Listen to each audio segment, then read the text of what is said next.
A lot of this isn't going to make sense to you, and I'm sorry about that. I'm just going to start at the beginning, with the house.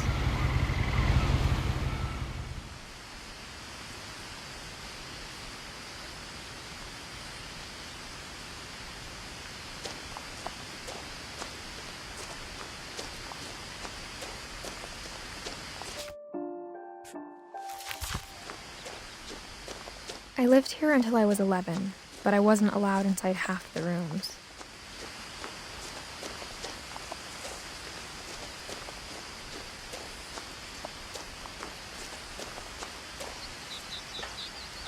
Inside the mailbox were bills from 7 years ago, marked urgent, open immediately.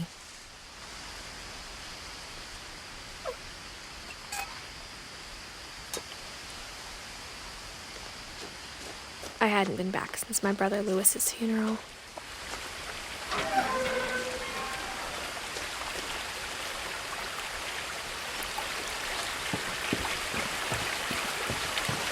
In her will, my mother left me a key, but didn't tell me what it unlocked. Maybe she thought I'd know.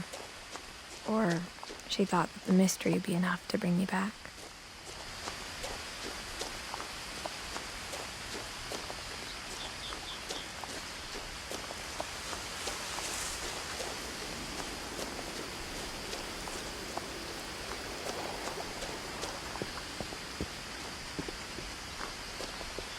The truth is, even after I inherited the house, I never thought I'd come back to it.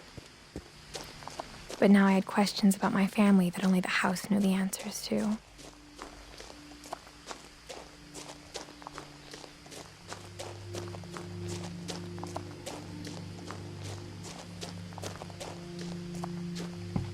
The woods around the house have always been uncomfortably silent, as if they're about to say something but never do.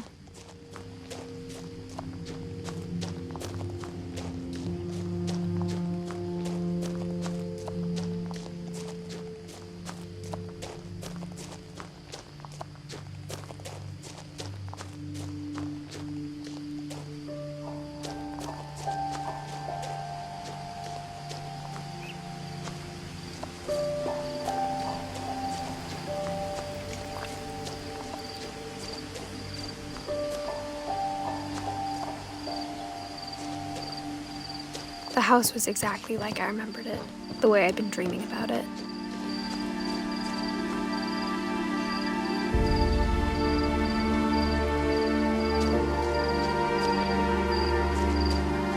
As a child, the house made me uncomfortable in a way I couldn't put into words.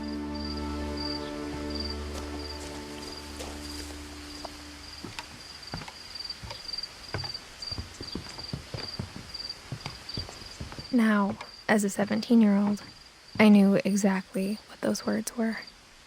I was afraid of the house.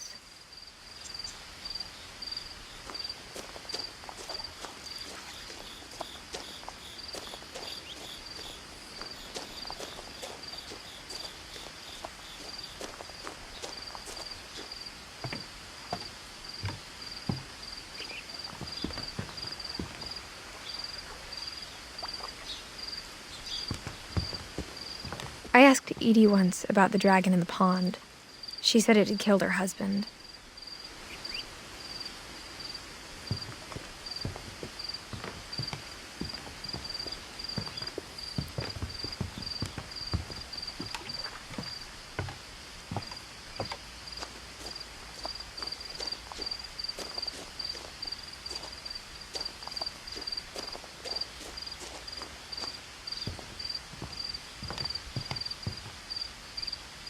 I hoped the key might unlock the front door. It didn't. Looking in, I felt like the house itself had been waiting for me.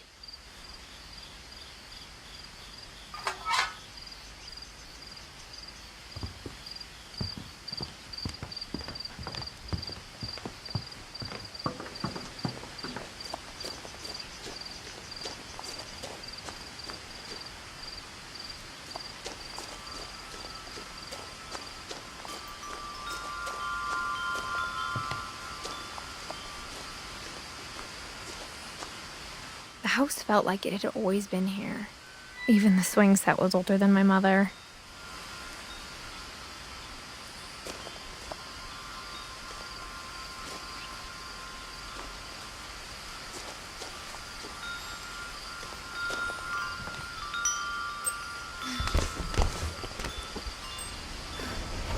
Crawling through the doggy door used to be a lot easier when I was 11.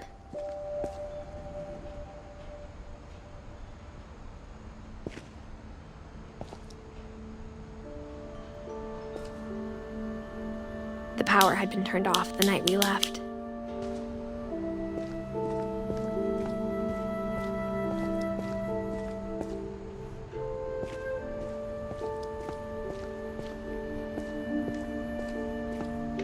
For the first time in years, I felt like I was home. But instead of a family, there were just memories of one.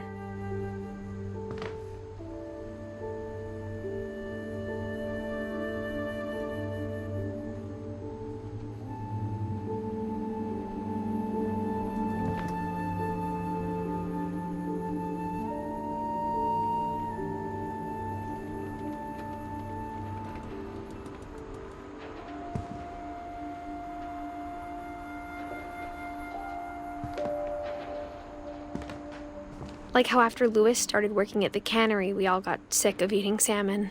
Except our cat, Molly. Or how only one restaurant would deliver to our house, so we had Chinese a lot.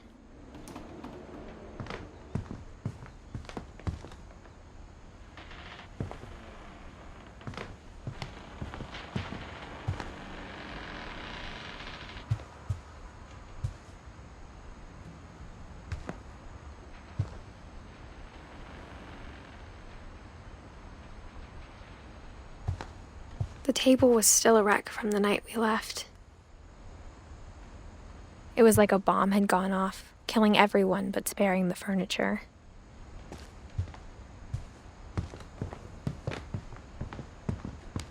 My mom was the only one of us who could imagine Great-Grandma Edie living in a nursing home.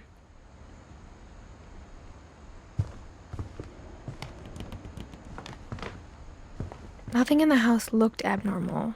There was just too much of it, like a smile with too many teeth. Even the fireplace had a story. Edie told me the bricks came from the original house, after it sank.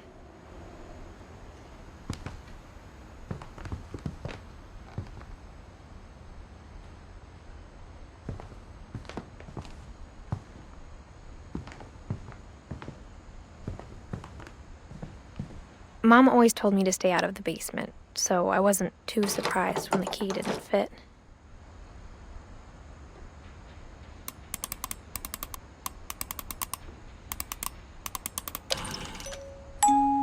Great-Grandpa Sven built a music box for Barbara, along with the rest of the house.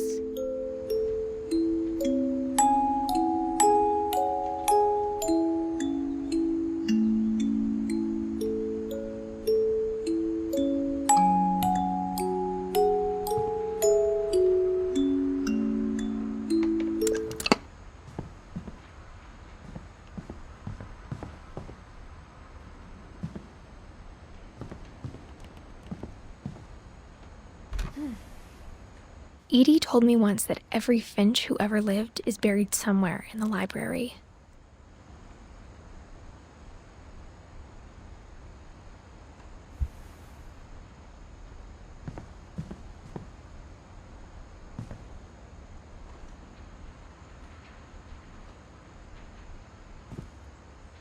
After Milton disappeared, Mom sealed up all the bedrooms.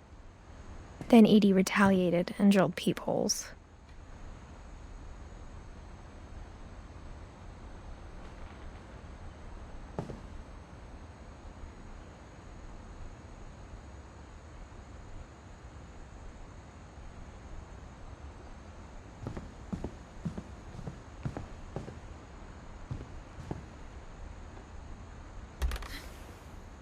The last time I was in Edith Sr.'s room, I was 10 and she was painting my portrait.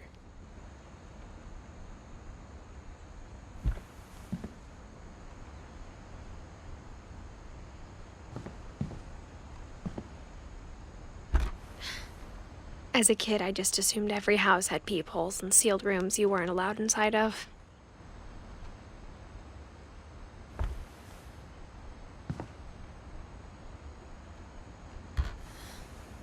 My Grandpa Sam spent 7 years sharing a room with his dead brother, Calvin.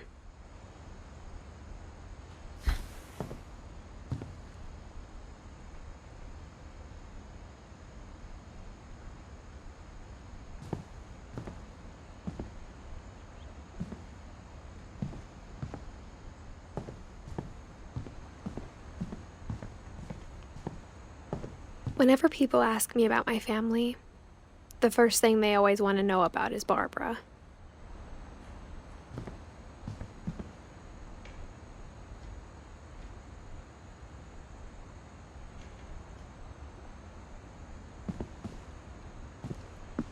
Mom must have locked the third floor stairs on the night we left.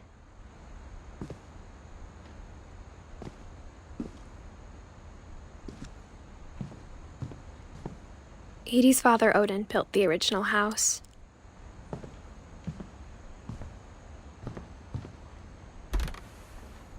Barbara was a child star for 2 years, until America grew out of it.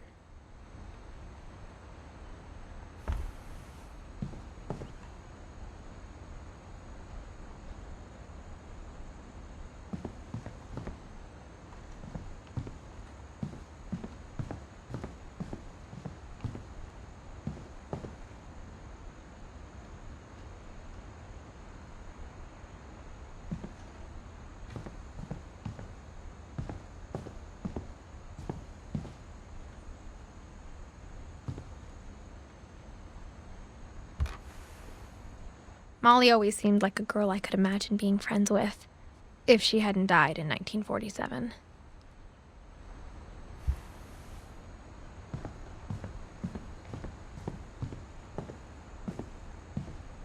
I spent a lot of time playing in Great Uncle Walter's room. I think my mom sometimes regretted not sealing it up.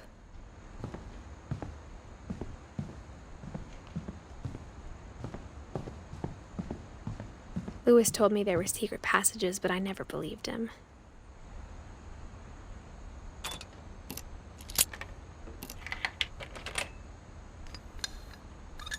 Turns out, my mom was really good at keeping secrets.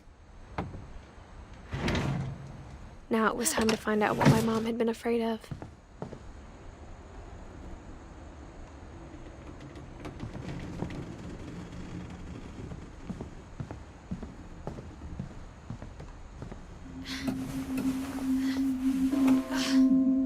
From the paintings on the wall, it was clear my brother Milton had been here before me.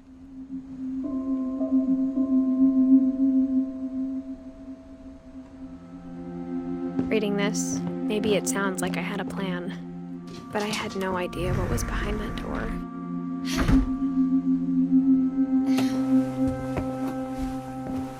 Just like I had no idea where all this was gonna lead.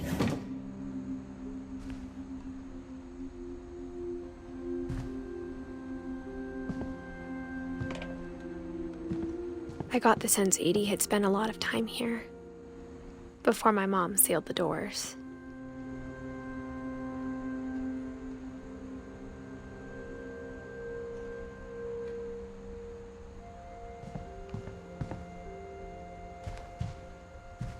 I grew up looking at Molly's room through the peephole. Molly's gerbil had a tiny bedroom with its own even tinier gerbil cage. Being inside for the first time, I felt like I'd stepped behind a painting.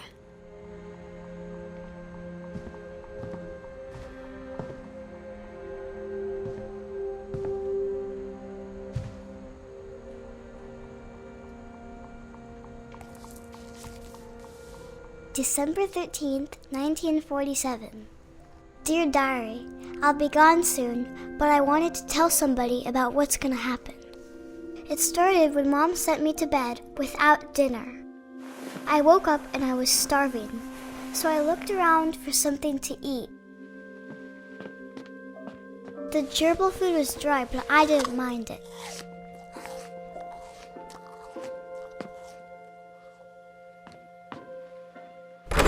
Mom, can I come out now? Sweetheart, it's late. Go to sleep. My Halloween candy was all gone.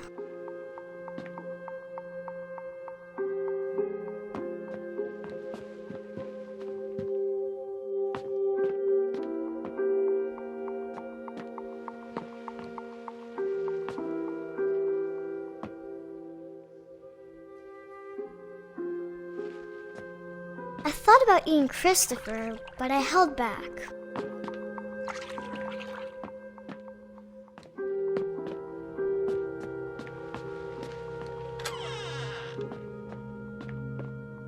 I kept eating and eating.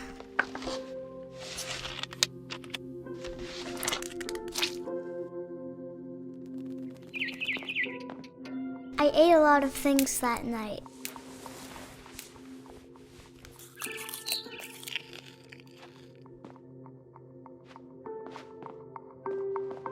Then I heard chirping outside my window. It was a barn swallow going back to her nest. I reached out for her.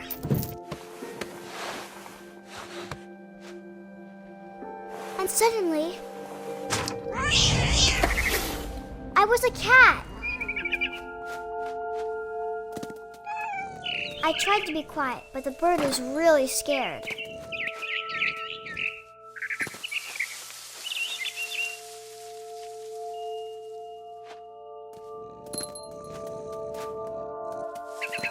Mom and Dad didn't even look at me.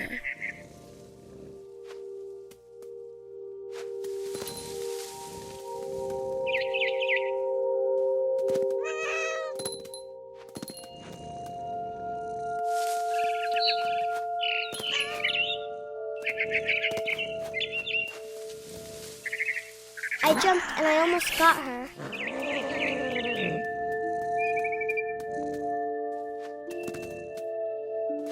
I could tell she was getting really tired. Now I was up in the big tree. I promised Dad I wouldn't climb it anymore. All I cared about was eating that mama bird. I gobbled her up. And suddenly, I was an owl.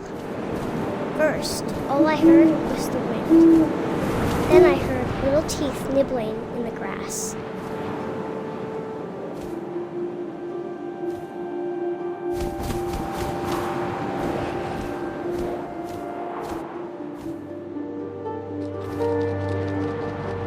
Rabbits.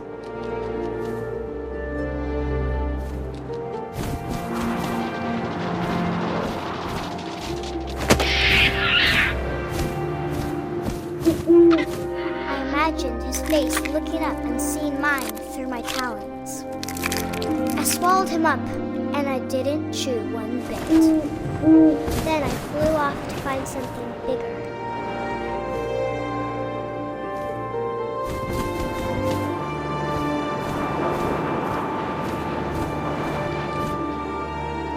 A mama rabbit.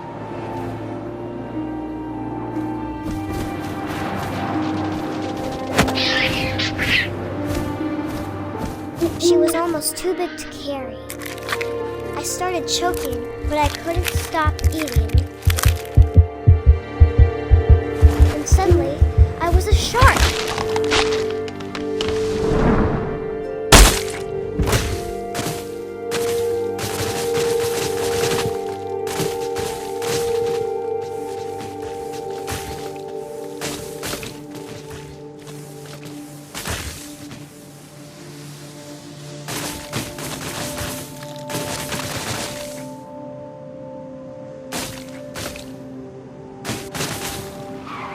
I rolled off a cliff and into the ocean.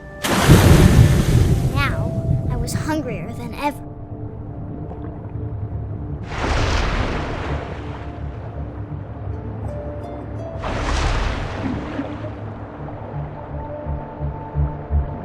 I wanted fat, juicy seeds.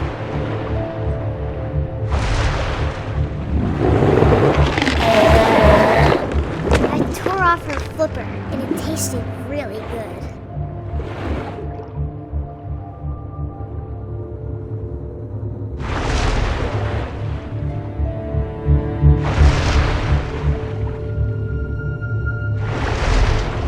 grabbed on tight. But I was so hungry, I jumped out of the water. When I opened my eyes, everything had changed.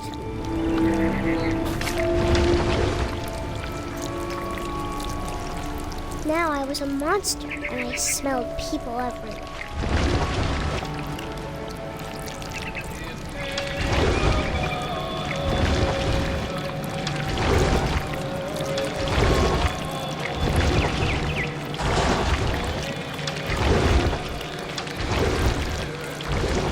I was big, but I moved real quiet.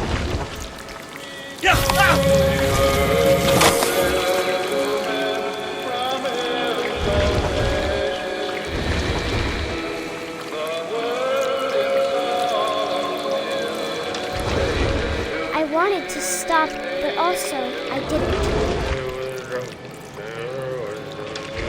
Drunken sailor, what shall we do with a drunken sailor?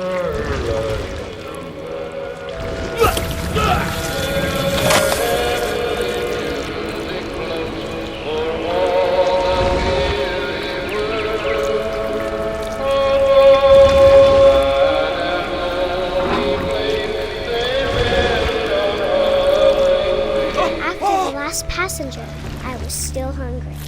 And across the water, I smelled something new. Something I had to have, so I swam towards it.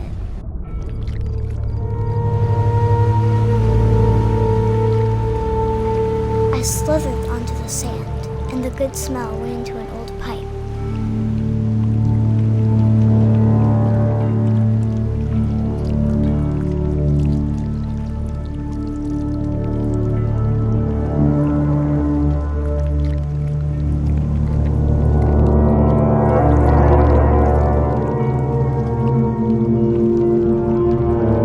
Closer and closer.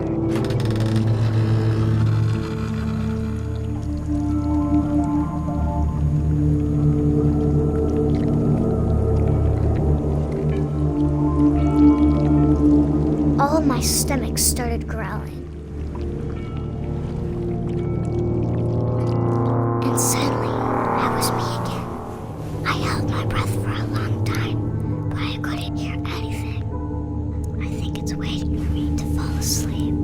But it's not going to wait much longer. It needs to feed, and we both know I will be delicious.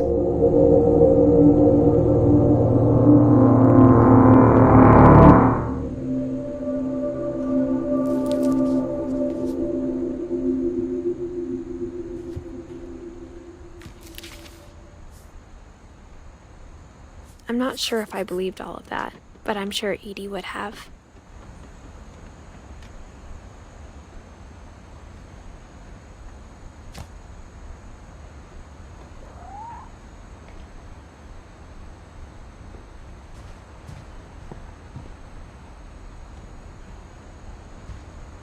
I can't describe it, but I felt like some part of Molly was still here.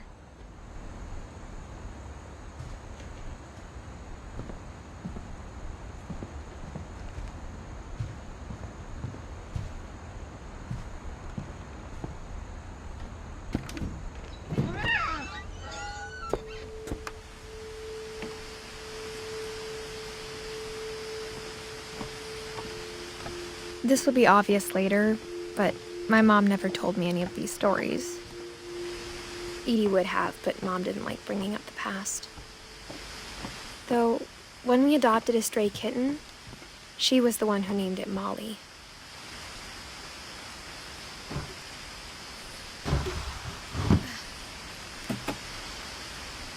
I spent a lot of time in Great-Grandma Edie's room. We got along, and it was a good place to hide from my mom. Edie knit me a new pair of gloves every year, just in time to replace the old ones. Louis died a week before we left, but Edie had already started to memorialize him. Her room was like a museum.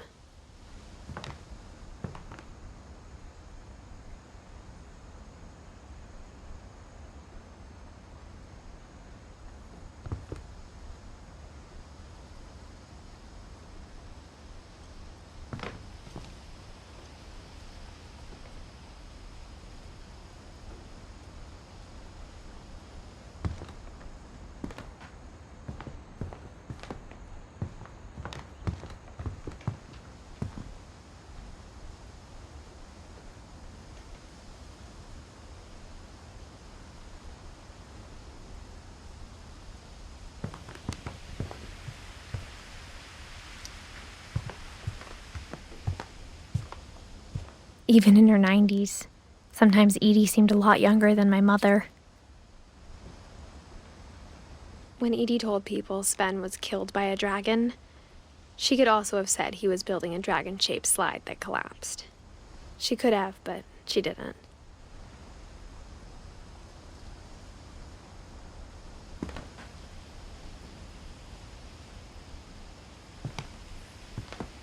One summer, they evacuated the island, but Edie refused to go. For a few weeks, she was a celebrity. I hadn't thought of myself as Edith Jr. for a long time. Edie gave a big interview about a mole man living under the Finch house. My mom was furious.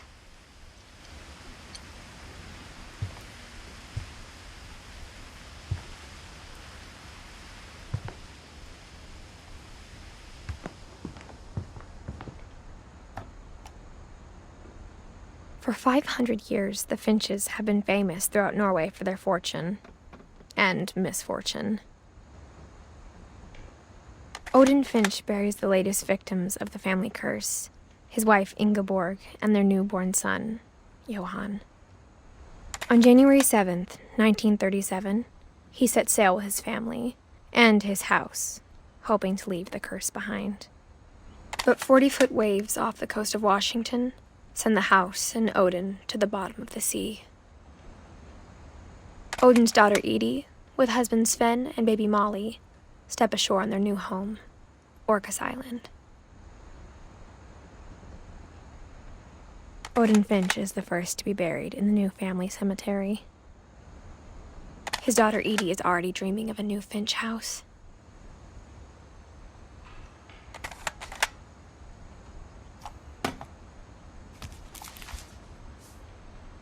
Whatever's wrong with this family, it goes back a long ways.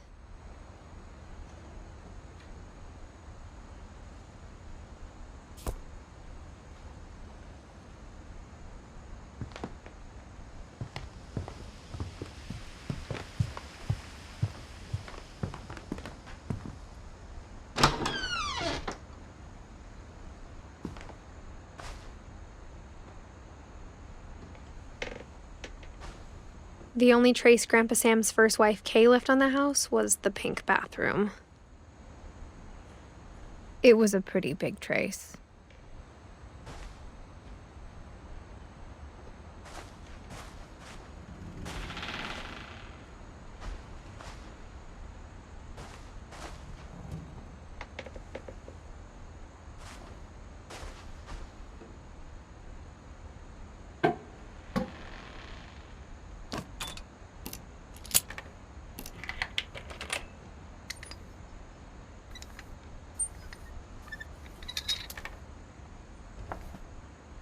There's a secret in this bathroom.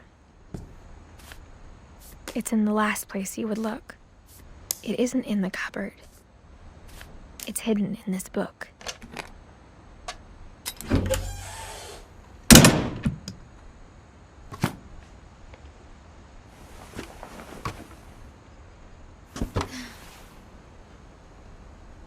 Sven gave Sam an old camera he'd refurbished.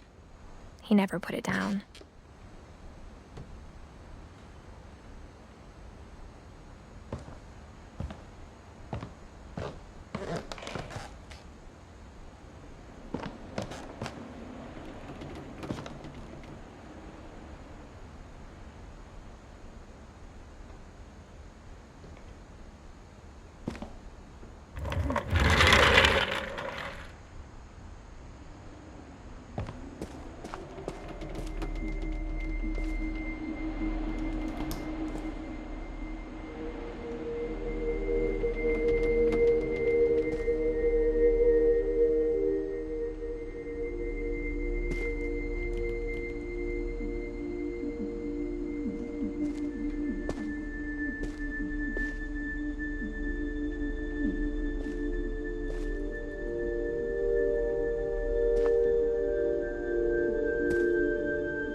I knew Grandpa Sam had a twin, and that he never talked about him.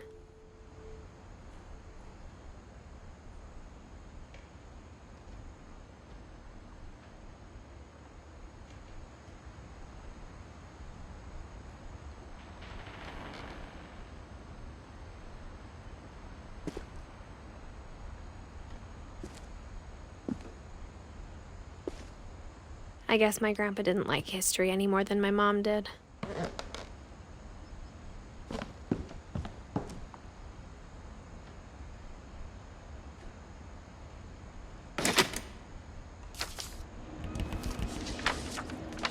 How I Want to Remember My Brother by Sam Finch. The thing I remember is that when he made up his mind, that was it. My brother said he'd die before he ate another mushroom, and he did. At Barbara's funeral, we swore we'd never be afraid again, and he wasn't. I think Calvin always wanted to fly.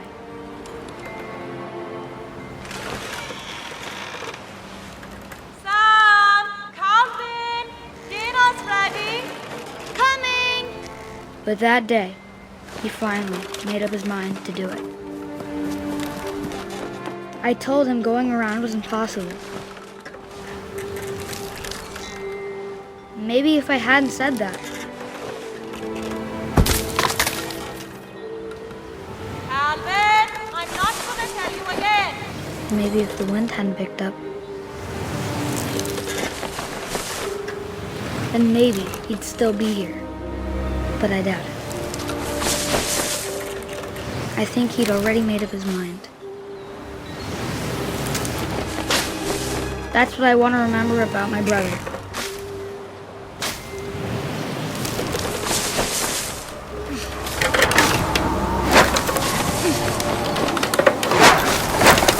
The day he made up his mind to fly. And he did.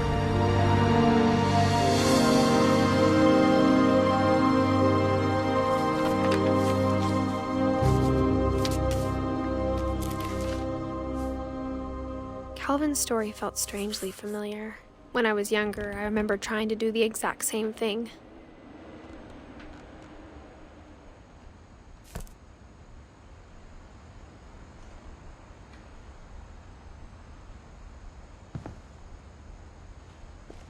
After the funeral, Edie roped off Calvin's half of the room.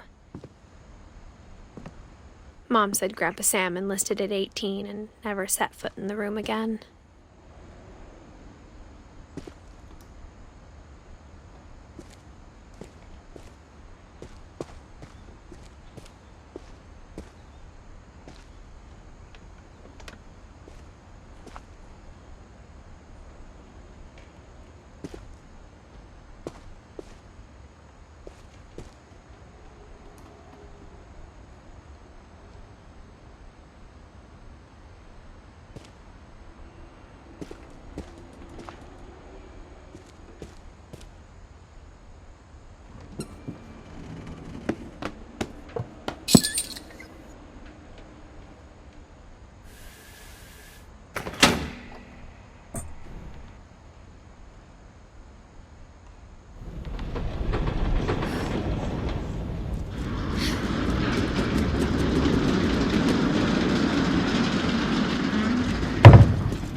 The passages were a pretty tight fit.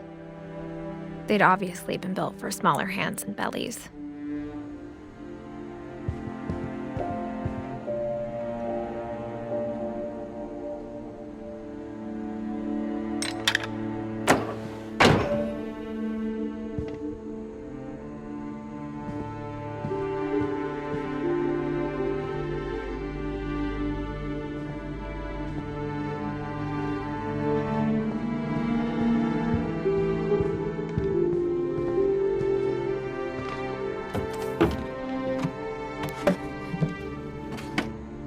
Growing up, I always thought of Barbara as a child star.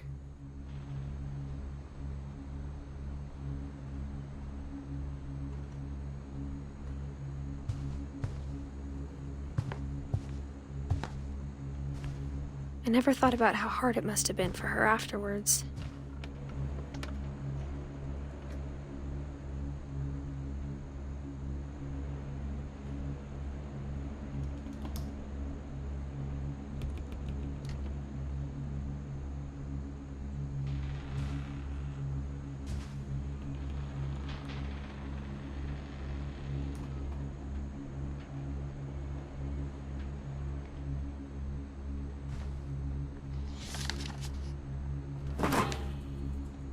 Of all the stories people wrote about Barbara's death, I'm surprised Edie saved this one.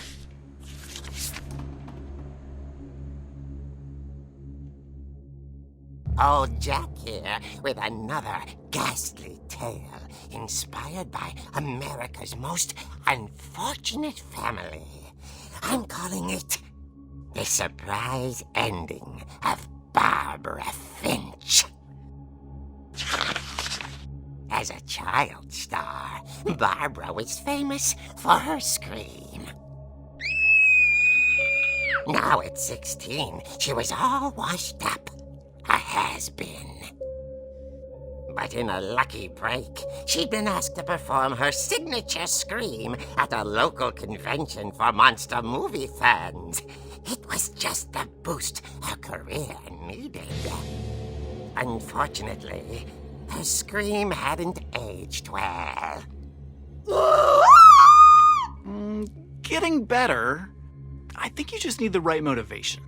Her biggest fan and current boyfriend, Rick, was about to demonstrate when...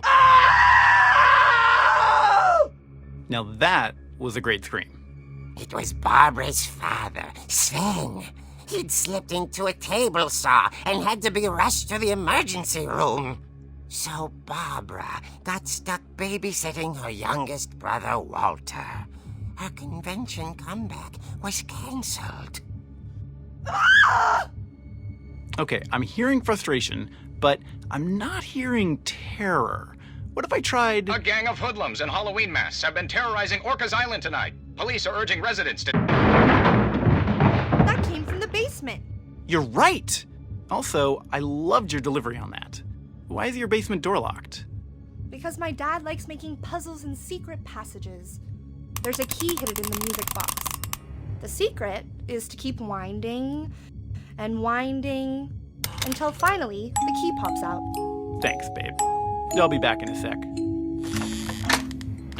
20 minutes later, Rick hadn't returned. So Barbara went to look for him, right on cue. She reached for the music box.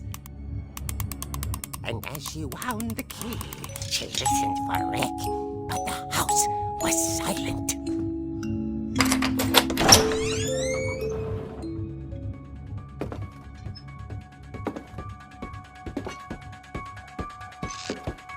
She found Rick's crutch and imagined the worst.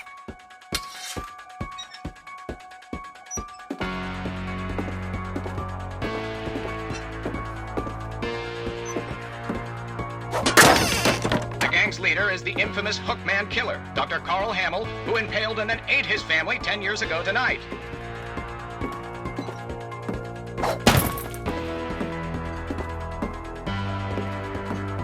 The old fridge rattled and grew still. Oh dear! Oh! Rick? Barb, relax. I was just trying to scare you to help you find your scream. Well, I'm not scared, Rick.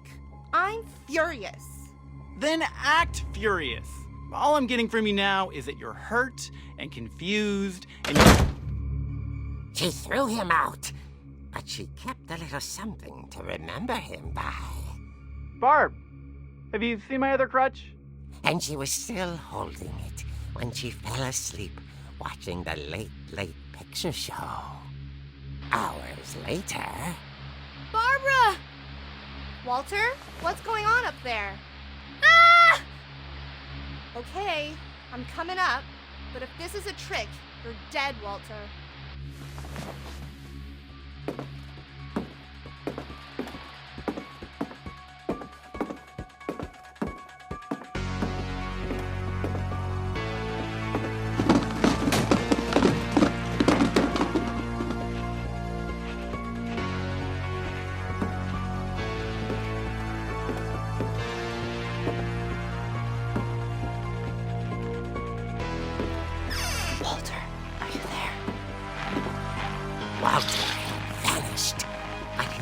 hillside radio was still on.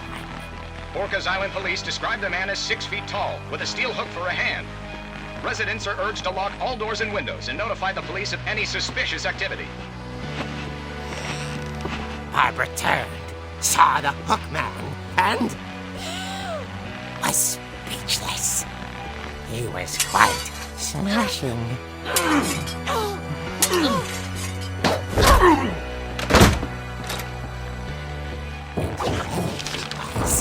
He couldn't get enough of Barbara.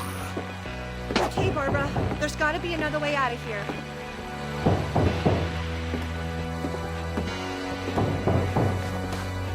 That night, she played her part beautifully.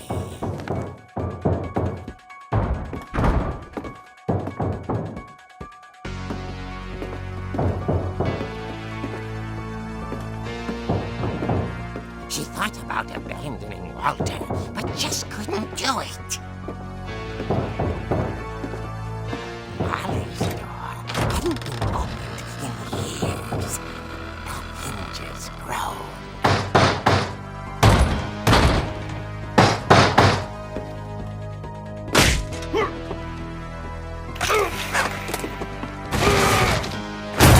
He wasn't moving, but she sensed the story might not be over yet.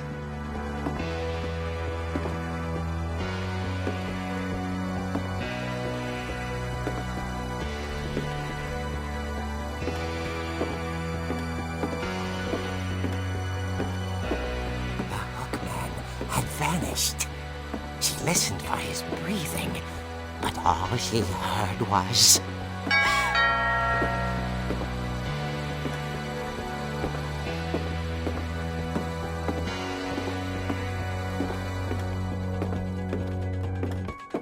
At the door, she heard whispering.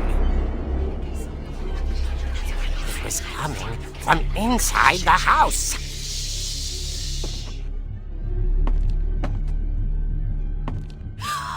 Oh dear.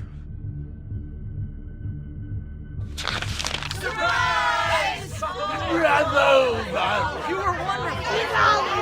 monsters had come to surprise her. For Barbara, it was a dream come true. Then she saw what kind of monsters they were, and she realized what was about to happen. She was going to be famous. And with her final breath, Barbara Finch gave the performance of her life.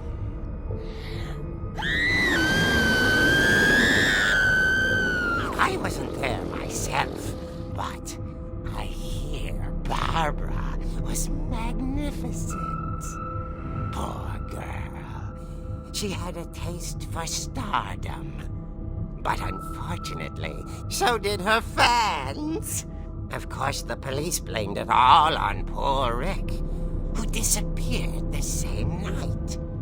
And little Walter? Hiding under his bed the whole time.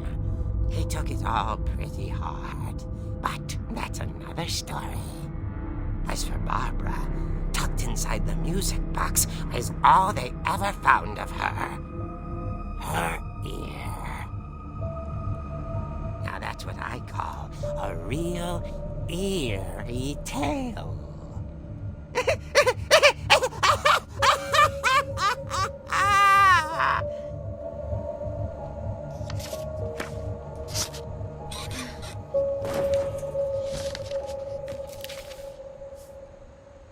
Edie told me all Barbara wanted was to be remembered, as absurd as that comic was. Maybe what Edie saw was a happy ending.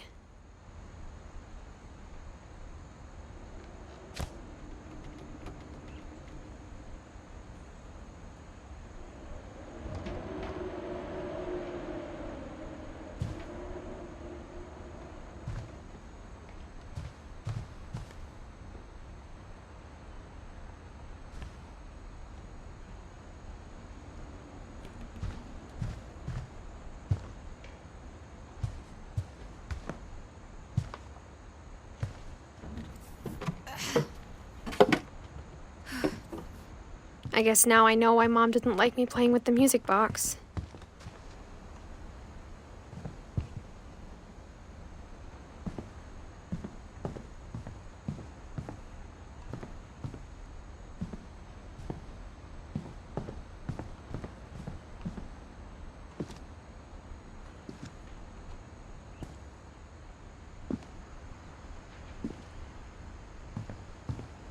A lot of things got left behind in the whirlwind of that last night. My mom wasn't much of an optimist, but she never stopped believing that my brother Milton was alive.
Mom said the basement was off limits, unless I wanted another tetanus shot.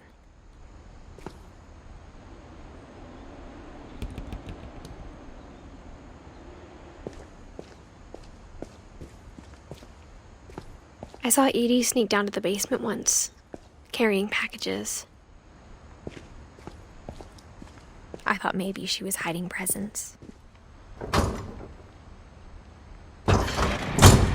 It turned out she was hiding a lot more than that.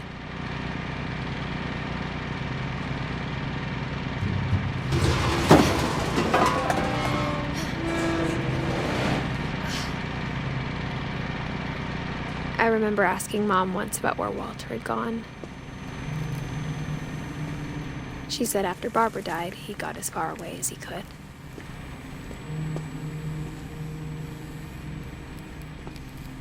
If there's a pattern in all these stories,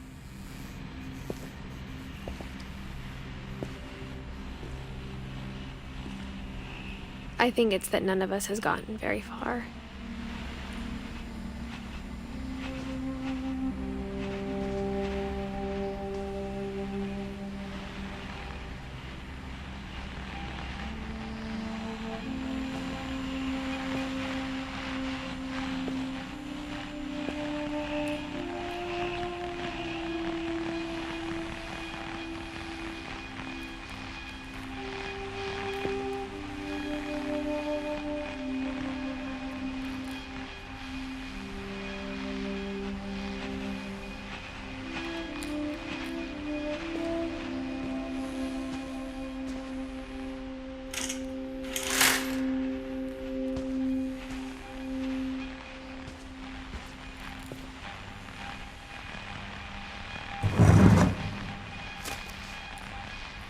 Goodbye, everyone.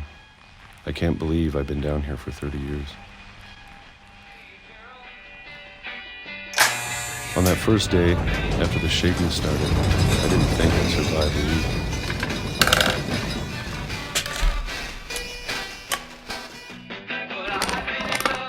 But after a few days, I settled into a routine. That's what kept me sane. Having a schedule, living for today. I always expected to be dead tomorrow. But if you wait long enough, you get used to anything.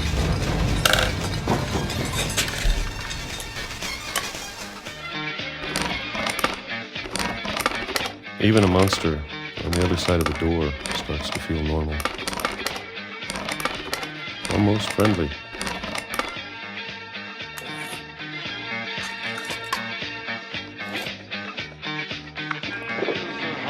And then one day, everything just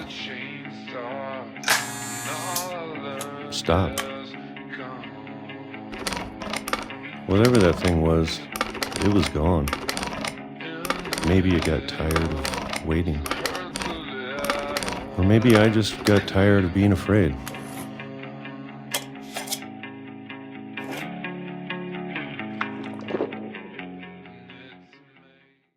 It's been a week now, the longest in 30 years. I'm done waiting. I have to leave while I still can.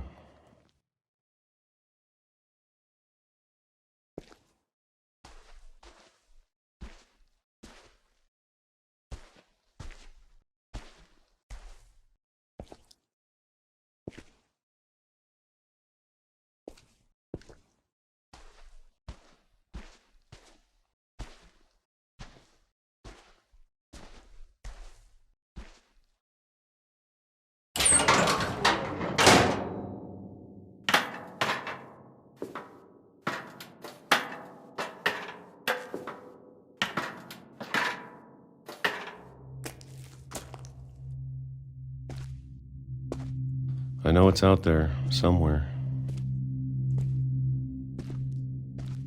Whatever killed Barbara and Molly and Calvin.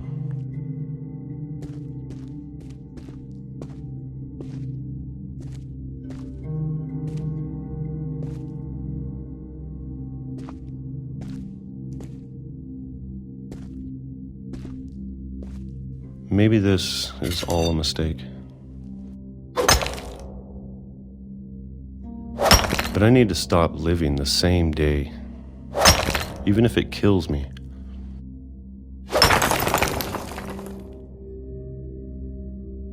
Whatever's out there, I want you to know I'm ready for it. I'm going to appreciate all of it, especially the food. I don't mind if I only have a year left, or a month, or a single week. I'd be happy with one new day. I can already imagine the sun on my face.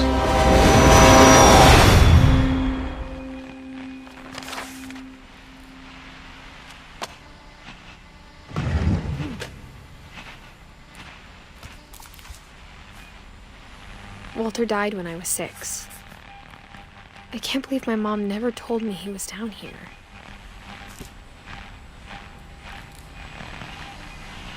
I'm sure my mom was trying to protect me.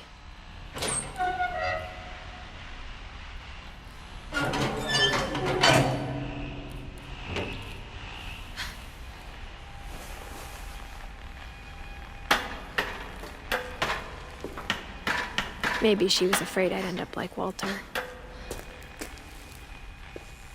But if she never told me about an uncle under the house, I can only imagine what else she was hiding. I don't want to make the same mistakes she made. Trying to bury something that's still alive. Now that there's only one of us left, or maybe 2, I thought it was time I heard the stories for myself and found out what happened to everyone else.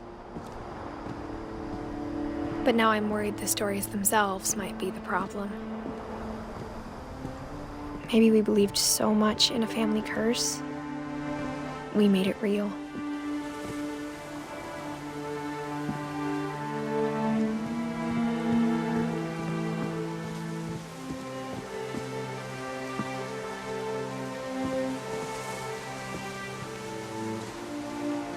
I don't know if I should even be writing this.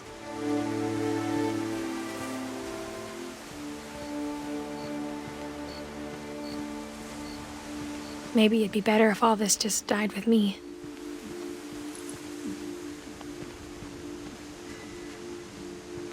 But I thought you should know about your family.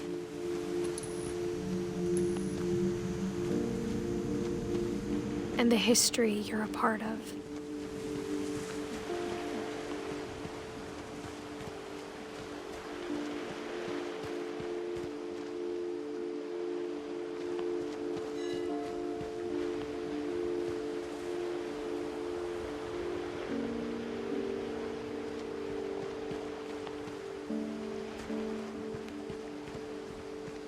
Though to be honest, I feel as lost as you probably do right now.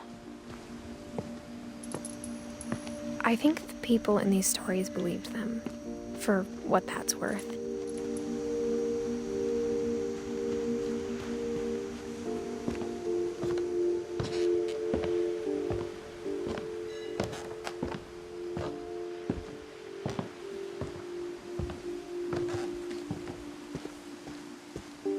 And when you look at the house, that history of imagination and stubbornness and madness, any of it seems possible.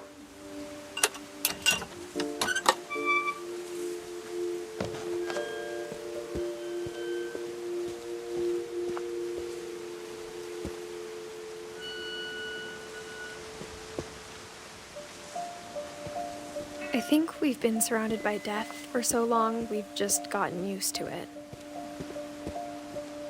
What kind of family finishes building a cemetery before starting the house?